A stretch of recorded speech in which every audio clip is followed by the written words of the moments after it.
बेहतरीन रनर और साइकिलिस्ट आयशा जो कैंसर में मुब्तला हो गई, लेकिन फिर भी अपने सफर को जारी रखते हुए कैंसर को शिकस्त दे दी। फर्स्ट कीमो जब मेरा ख़त्म हुई उसके बाद जो मुझे सबसे लॉन्गेस्ट हाइक थी वो 52 किलोमीटर थी इन वन गो में। सबसे पहले तो ये बताएं कि एक बड़ी बीमारी का सामना करने के बाद आप जो है वो यहाँ पर रनिंग कर रही हैं, साइकिलिस्ट हैं, तो किस तरह से फील होता है और ये किस तरह से सफ़र शुरू किया है आप? मैंने स्टार्ट किया था 2020 में as a long distance hiker और उसके बाद 2022 में रनिंग स्टार्ट की और 2024 में साइकिलिंग स्टार्ट की। और मुझे पहले ही शौक था ऐसी एक्टिविटीज़ में पार्टिसिपेट करने का, बस ये थोड़ा सा कॉन्फिडेंस जो था वो इतना नहीं था कि मैं कर सकूं। फिर जब एक दफ़ा हाइकिंग स्टार्ट की तो फिर थोड़ा सा कॉन्फिडेंस डेवलप हुआ, फिर मैंने रनिंग स्टार्ट की। तो इसके बिटवीन भी जो है वो मुख्तलिफ मैं कंपटीशंस में पार्टिसिपेट करती रही। फिर 2021-22 के बिटवीन जो है वो कैंसर डायग्नोज हुआ था और उसमें फिर मैंने अपनी एक्टिविटीज़ और ज़्यादा तेज़ कर दी। और फिर मैंने ये नहीं देखा कि गर्मी है, सर्दी है, बारिश हो रही है, कैसा भी मौसम है, मैंने 6 डेज़ ऑफ द वीक मैंने मुसलसल जो है ना वो अपनी एक्टिविटीज़ जारी रखी। उससे पहले कैसी थी ज़िंदगी, एक बीमारी के बाद, उसके बाद अभी कितना बड़ा चेंज लाया है आपकी ज़िंदगी ने?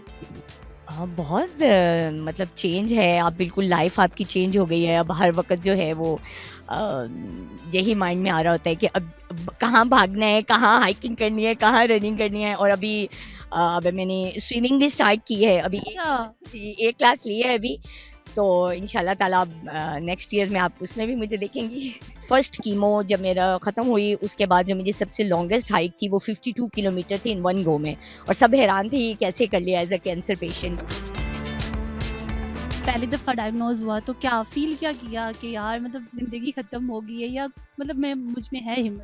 जब मुझे डायग्नोज हुआ तो मेरे लिए एक सरप्राइज़ था। मतलब मुझे यकीन नहीं आया कि मुझे भी हो सकता है। फिर मैंने इसकी परवाह ही नहीं की। मैंने कहा ये अल्लाह ताला की तरफ से कोई इम्तिहान होगा, तो मुझे क्या फ़िक्र करने की ज़रूरत है। मतलब उसी तरह जैसे मेरी लाइफ चल रही थी उसी तरह। और मैं अक्सर पेशेंट्स को भी देखती हूँ, हिम्मत हार जाते हैं क्योंकि कैंसर नाम ही ऐसा है। तो मैं उनको यही मैसेज दूंगी कि बिल्कुल भी हिम्मत ना हारें, जैसे आपकी लाइफ चल रही थी चलाएं। ये अल्लाह ताला जो है, हो सकता है इसके पीछे आपको कोई इम्तिहान हो, तो आप उसको बस कैंसर को शिकस्त दें अपनी हिम्मत से। और उसको मतलब इतना वो, आप ये सोचें कि उसको जुर्रत कैसे हुई आपके बॉडी में आने की। ऐसे ये जुर्रत कैसे हुई है, उसे भगाएंगे हम, रनिंग कैसे? अच्छा, 7 लोग आपके मतलब रनिंग कर रहे होते हैं जो आपके कोलीग होते हैं, तो वो कैसा फीडबैक देते हैं? मतलब होता है ना कि यार मतलब हिम्मत है इस लड़की में। उन्हें बहुत अच्छा एनकरेजमेंट देते हैं, मतलब हौसला अफजाई करते हैं। मैंने जितने भी इस्लामाबाद में ग्रुप्स हैं, मार्बला ट्रेल रनर है, इस्लामाबाद रनिंग क्लब है, रन विद अस है, इनके साथ मैंने शुरू से जब स्टार्ट किया मैं इनके साथ करती रही। और हर मतलब कैटेगरी के लोग, मतलब male female young girls boys, वो बहुत मतलब अप्रिशिएट करते हैं और कहते हैं कि हमें आपसे मोटिवेशन मिलती है। और जब से मैंने अभी हुए तकरीबन 1.5 साल हुए मैंने FTC ज्वाइन किया है, तो उधर तो बाकायदा मतलब हर एक इतना अप्रिशिएट कर रहा होता है, इतना वो टिप्स दे रहे होते हैं। और बाकायदा मुझे एक स्केड्यूल दिया हुआ है कि आपने अब जो है वो इसको फॉलो करना है मज़ीद बेहतरी के लिए। जब आप रनिंग कर रही होती हैं, ज़ाहिर सी बात है कभी कभी माहौल डिफरेंट होता है, डिफरेंट पार्ट का, तो कोई ऐसा सीन होता हो जब लग रहा हो कि यार छोड़ो, क्या मतलब मैं क्यों कर रही हूँ ये सब? नहीं, मैं लोगों की तरफ नहीं देखती। आपको पता है लोग तो बातें बातें बनाते हैं, करते हैं बहुत कुछ। तो हमने अगर खुद करना है ना, अपने लिए कुछ करना है, तो हमें परवाह नहीं करनी चाहिए, क्योंकि ये लाइफ हमारी है, हमने अपने हिसाब से गुजारनी है, दूसरों के लिहाज से नहीं। फैमिली कितना सपोर्ट करती है आपको? फैमिली पहले तो मतलब इतना नहीं था, उनके लिए उनके नज़दीक जो है ना ये एक फ़ज़ूल काम है। बट ये है कि बच्चे मेरे साथ जाते हैं। सबसे छोटा वाला बेटा है माशाल्लाह, उसकी रनिंग बहुत अच्छी है, वो मेरे साथ जाता है। और बाकी बच्चे भी अप्रिशिएट करते रहते हैं। और फैमिली में इन लॉज में भी कोई भी कामयाबी हो तो वो ज़रूर मैसेज आता है। खवातीन के हवाले से आप क्या पैगाम देना चाहेंगे?